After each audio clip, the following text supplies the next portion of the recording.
को पता है कि चिंकी यहाँ पर बार बार क्यों आ रही थी। आगे जब दरिया दिल अपने कपड़े बदल रहा होता है तभी चिंकी चुपके से उसका हथियार देख लेती है और उसे देखकर बहुत खुश होती है। इसके बाद जब वो तैयार होकर अपने काम पर जा रहा था तभी चिंकी उसे कहती है कि आज रात को मेरे घर पर पार्टी है और तुम्हें वहाँ पर जरूर आना है। दरिया दिल कहता है कि वैसे तो मुझे बहुत काम है लेकिन फिर भी मैं देखता हूँ अगर मुझे टाइम मिला तो मैं आ जाऊंगा। इसके बाद जब वो अपने ऑफिस पहुंचता है तो वो अपनी प्रेजेंटेशन को देखकर हैरान हो जाता है क्योंकि आर्टिकल वो नहीं था जो उसने कई दिनों की कड़ी मेहनत करके लिखा था। अब ये देखकर उसे लग रहा था कि अगर इसे उसके बॉस ने पढ़ लिया तो वो उसकी गांड पर लात मारकर उसे ऑफिस से निकाल देगा। लेकिन तभी हम देखते हैं कि उसके बॉस को ये आर्टिकल बहुत पसंद आता है और वो उसे प्रमोट करके मैनेजर बना देता है। फिर उसी रात दरिया दिल तैयार होकर चिंकी की पार्टी में पहुंचता है जहाँ पर उसे फटे गोदाम और उसका हस्बैंड झोपड़ पप्पू मिलता है। वहीं पर चिंकी भी होती है जो कि वहाँ पर पियानो बजाकर सबका मनोरंजन कर रही थी। इसके बाद जब वो बाहर अकेली खड़ी थी तभी वहाँ पर दरिया दिल आता है और उसे कहता है कि तुमने बहुत अच्छा पियानो बजाया। चिंकी कहती है कि वो सब छोड़ो, ये बताओ तुम्हारे बॉस को वो आर्टिकल कैसा लगा। दरिया दिल कहता है कि क्या वो आर्टिकल तुमने लिखा था, पर तुम तो भी छोटी बच्ची हो। चिंकी कहती है कि अभी तुम मेरे बारे में जानते ही क्या हो। लेकिन इस बात पर दरिया दिल को गुस्सा आ जाता है और वो उसे डांटने लगता है। लेकिन फिर थोड़ी देर बाद वो उसे खुश करने के लिए अपने साथ ड्राइव पर ले जाता है। वो दोनों एक सुनसान से लाइट हाउस में जाते हैं जहाँ पहुंचते ही चिंकी के अंदर फिर से ठरक जागने लगती है और वो दरिया दिल को पकड़कर वहीं पर चूसने लग जाती है। अब कुछ देर तो दरिया दिल भी इसके मजे लेता है लेकिन फिर वो उसे मना कर देता है और कहता है कि ये सब गलत है। जिसके बाद वो दोनों वापस घर आ जाते हैं। फिर अगली सुबह जब दरिया दिल मस्त सुट्टा मारते हुए अपना काम कर रहा था तभी वो खिड़की से बाहर झांकता है जहाँ पर चिंकी आधी नंगी होकर लेटी हुई थी। अब उसका कसा कसाया शरीर देखकर दरिया दिल का सरिया गर्म हो जाता है लेकिन फिर वो जैसे तैसे अपनी भावनाओं पर कंट्रोल करता है। आगे वो अपने मैनेजर बनने की खुशी में घर पर पार्टी रखता है जहाँ पर उसकी दोस्त सोन पापड़ी भी आई हुई थी जो कि अब उसकी गर्लफ्रेंड बन चुकी थी। उधर चिंकी जब उन दोनों को साथ में देखती है तो वो गुस्से में पागल हो जाती है क्योंकि वो नहीं चाहती थी कि दरिया दिल उसके अलावा किसी और की फुद्दी फाड़े। आगे जब सोन पापड़ी तंदूरी चिकन बनाने के लिए लकड़ियां लेने जंगल में जाती है तभी वहाँ पर चिंकी भी आ जाती है। फिर वो उसे धमकी देने लगती है कि सुन बे सोन पापड़ी, दरिया दिल सिर्फ मेरा है और वो सिर्फ मेरी बजाना चाहता है। अगर तू हम दोनों के रास्ते में आई तो मैं ये सारी लकड़ियां तेरे पिछवाड़े में घुसा दूंगी। फिर पार्टी के बाद जब दरिया दिल और सोन पापड़ी घर पर होते हैं तो सोन पापड़ी उसे कहती है कि तुम्हारी दोस्त चिंकी तो बहुत ही अजीब है, मुझे लगता है कि वो तुम्हारे प्यार में पागल हो चुकी है। लेकिन दरिया दिल इस बात को हंसकर टाल देता है और कहता है कि ऐसा कुछ भी नहीं है, वो तो बस एक नादान बच्ची है। आगे जब दरिया दिल अपना काम कर रहा था तभी उसे चिंकी फोन करती है और कहती है कि क्या आज तुम मेरी लेना चाहोगे। लेकिन दरिया दिल उसे मना कर देता है और कहता है कि मैं बिजी हूँ। फिर काम करके वो एक अपने बचपन की फोटो को ढूंढने लगता है जो कि कल तक तो उसके डेस्क पर ही थी लेकिन आज वो गायब है। उसे लगता है कि शायद वो फोटो चिंकी ने चुराई होगी, इसलिए वो चुपके से उसके घर में घुस जाता है ताकि वो उस फोटो को वापस ला सके। फिर जब वो उसके कमरे में जाता है तो उसे उसका कमरा काफी अजीब लगता है। आगे जब वो उसका सामान देख रहा था तभी उसे बाथरूम से आवाज आती है जहाँ पर चिंकी नहाने की तैयारी कर रही थी।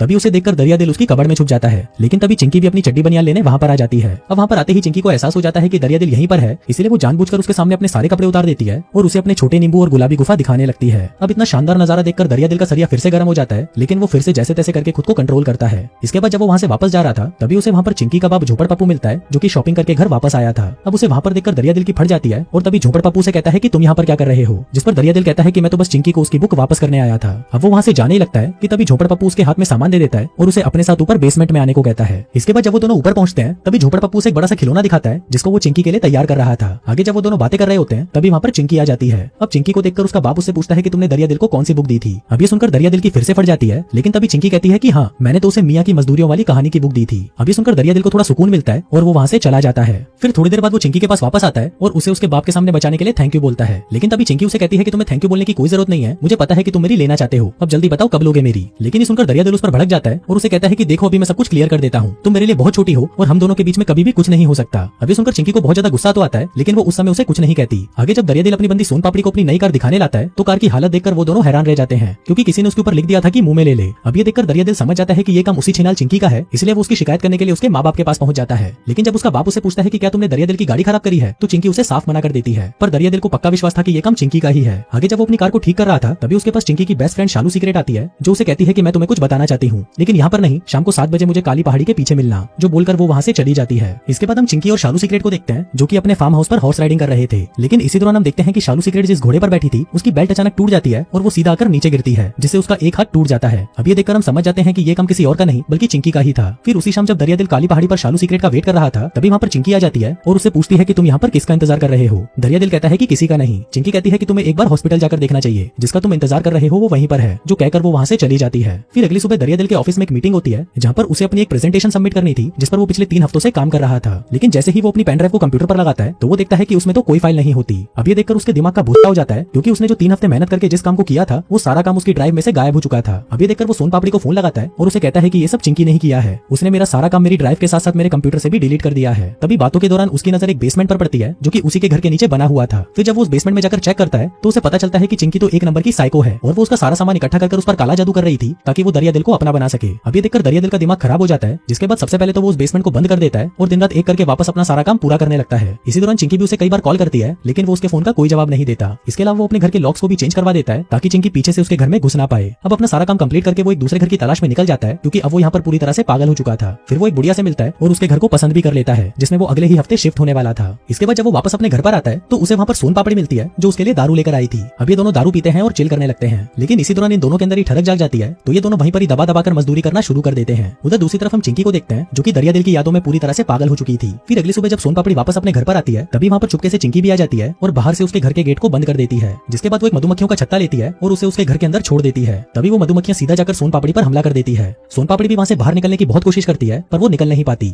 इसके बाद हम चिंकी को देखते हैं, जिसकी आज घोड़ों की रेस थी। उसे लग रहा था कि उसे देखने के लिए दरिया दिल भी आएगा, लेकिन वो वहाँ पर नहीं आता। अभी देखकर चिंकी गुस्सा हो जाती है और सीधा दरिया दिल के पास उसके ऑफिस पहुंच जाती है। वो उसे कहती है कि जाने मन तुम मेरी रेस देखने क्यों नहीं आए, लेकिन ये सुनते ही दरिया दिल उसे लेकर बाहर आ जाता है और उसे धमकी देता है कि मेरे से दूर रहो। लेकिन तभी हम देखते हैं कि चिंकी पागल हो जाती है और वहाँ पर जोर जोर से चिल्लाने लगती है, जिसको सुनकर वहाँ पर सभी को लगता है कि शायद दरिया दिल उसकी छोटी गुफा को बड़ी करने की कोशिश कर रहा है। आगे जब अपना काम खत्म करके दरिया दिल अपने नए वाले घर में जाता है तो वहाँ पर उसकी मकान मालिक उसे घर देने से मना कर देती है, क्योंकि चिंकी ने पीछे से आकर उसे ये बोला था कि दरिया दिल एक ड्रग डीलर है। अभी देखकर दरिया दिल का और भी ज्यादा दिमाग खराब हो जाता है। जिसके बाद जब वो वापस अपने घर पर आता है तो वो देखता है कि वहाँ पर पुलिस आई होती है। अब दरिया दिल को देखते ही पुलिस उसे गिरफ्तार कर लेती है, क्योंकि चिंकी ने उस पर अपने साथ जबरदस्ती मजदूरी करने का इल्जाम लगाया था। तभी वहाँ पर चिंकी भी आ जाती है, जिसने खुद की ऐसी हालत कर ली थी कि उसको देखकर सब उसके ऊपर विश्वास कर लेते हैं। आगे दरिया दिल को इंटेरोगेशन के लिए ले जाया जाता है, जहाँ पर पुलिस वाले उससे पूछते हैं कि तुमने चिंकी के साथ ये सब क्यों किया, जिस पर दरिया दिल कहता है कि मैंने ऐसा कुछ नहीं किया और वो लड़की झूठ बोल रही है। फिर थोड़ी देर बाद हम देखते हैं कि दरिया दिल को बेल मिल जाती है, क्योंकि उसके बॉस को उस पर भरोसा था और उसी ने ही उसकी बेल करवाई थी। लेकिन जब तक उस पर लगाया हुआ इल्जाम झूठा साबित नहीं होता, तब तक दरिया दिल को भी काम से निकाल दिया जाता है। आगे जब दरिया दिल अपना सामान पैक करके वहाँ से जा रहा था, तभी उसके पास शालू सिगरेट आती है, जो उसे बताती है कि ये सब चिंकी नहीं किया है, क्योंकि वो एक साइको है और अगर वो किसी के पीछे पड़ जाती है तो इतनी आसानी से उसे नहीं छोड़ती।